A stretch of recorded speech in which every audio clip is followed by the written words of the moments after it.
According to the city, this isn't a park-specific problem. Now, the water you see in the fishing pond at Columbia Park and the trash that comes along with it actually originates up here in Zintel Canyon, so the trash accumulates on the water's path all the way down to the park. Then the water is supposed to flow through that drainage tunnel behind me, around the inlet, through the pond, down to right here where it gets blocked off. The water filters through, goes under this bridge to the Columbia River. But the water flow is low, so the trash isn't moving. And to add to the problem, the Columbia is actually higher than usual for this time of year, so the water that should be flowing outward to the river is flowing back upstream, creating a backlog, which is why we're here today with a corner of the pond filled with trash.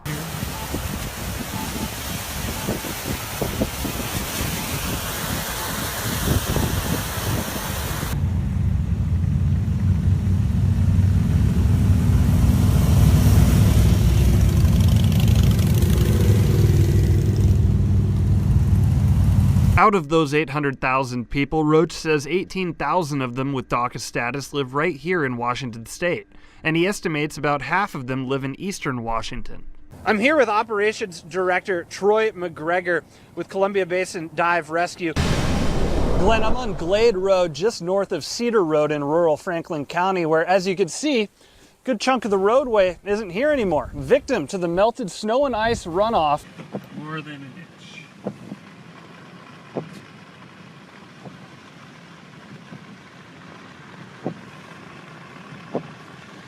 Like what we were doing on the last video, everyone's staying home tonight. Then it was my turn to put on the gear and get going on the stairs, which, as you can see, was an event in itself. So 1,311 steps. You only got 1,300 more to go. Slow and steady wins the race. My mom said Christmas present would be renting a cello. Listening to Gracie and Audrey talk on FaceTime sounds like two typical friends catching up. But there's nothing typical about their story. We showed her a video of Audrey on Jennifer's Facebook wall. And I mean, it's crazy. I mean, because not just do they look alike, their voices are the same, their mannerisms are the same. Gracie and Audrey are identical twins, which would explain their similarities from their smiles, their glasses, and even their plaid shirts they wore and didn't plan. But before last Friday, each had no idea the other existed. I did not know I even had a sister at all. Audrey and her parents live in Wausau, Wisconsin. Her mom wanted a man who works with parents and Chinese adoption agencies to track down her finding ad on his last trip to China, which is basically a lost and found clipping in Chinese newspapers for babies.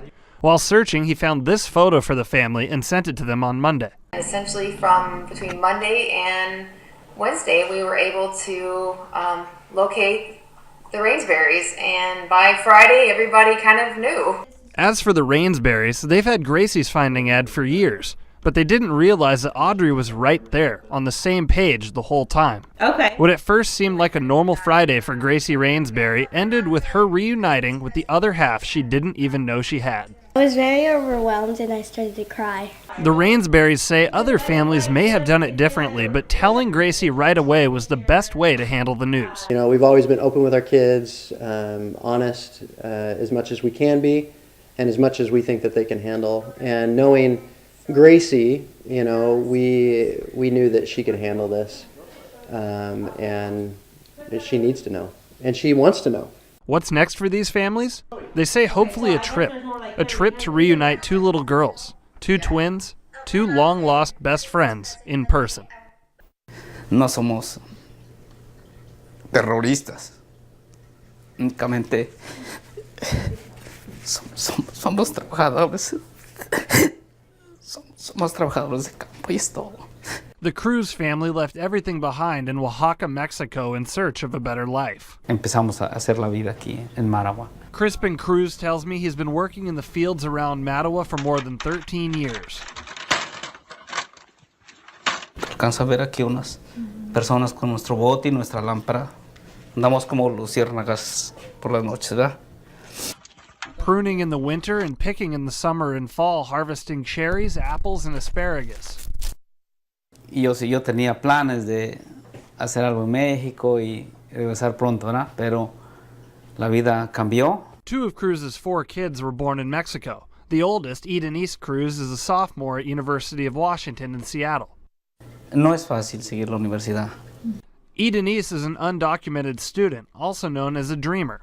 She's one of 750,000 students protected under the Deferred Action for Childhood Arrivals immigration policy signed by former President Barack Obama in 2012. Among the many requirements, the child must have come to the United States before his or her 16th birthday. The Pew Research Center estimates as many as 1.7 million people might be eligible. But now the future of the policy is uncertain. During his campaign, President Trump announced he would eliminate DACA. Muchas personas se van a perjudicar, ¿verdad? Van a perder muchos beneficios. Like being able to work in the U.S. legally without fear of deportation. El sueño de mi hija es ejercer una profesión, ¿verdad? Edenise wants to be a nurse, and she stays motivated and focused on her goals with her dad's inspiration. Y le digo, tú sigue luchando y sigue adelante, no te detengas, ¿verdad? And Crispin says he also has a message for the new president. Por favor, ¿verdad? Que deja a las personas buenas soñar. He has hopes that there will be a solution not just for his daughter, but for all immigrants that come here in search of a better life. Me gustaría que el presidente aprobara una ley que nos apoyara a nosotros, a toda la gente, pues, que no tenga papeles. With tears in his eyes and pride in his voice, he stays positive. Es todo lo que se hace en la poda. Pero ni modo, si lo quita, ¿verdad? No hay de otra y seguir adelante, buscar nuevos horizontes, ¿verdad? Those decision makers in Washington, D.C. are crossing the aisle to support Dreamers. The Bridge Act, co-sponsored by 8 Republicans and 8 Democrats in the House, including Republican Congressman Dan Newhouse of Sunnyside, aims to give people in the DACA program provisional protected presence in the U.S. for another 3 years, giving Congress time to come up with a permanent solution. An identical bipartisan bill has been introduced in the Senate by Republican Lindsey Graham of South Carolina. Reporting in the studio, Rex Carlin, NBC Right Now.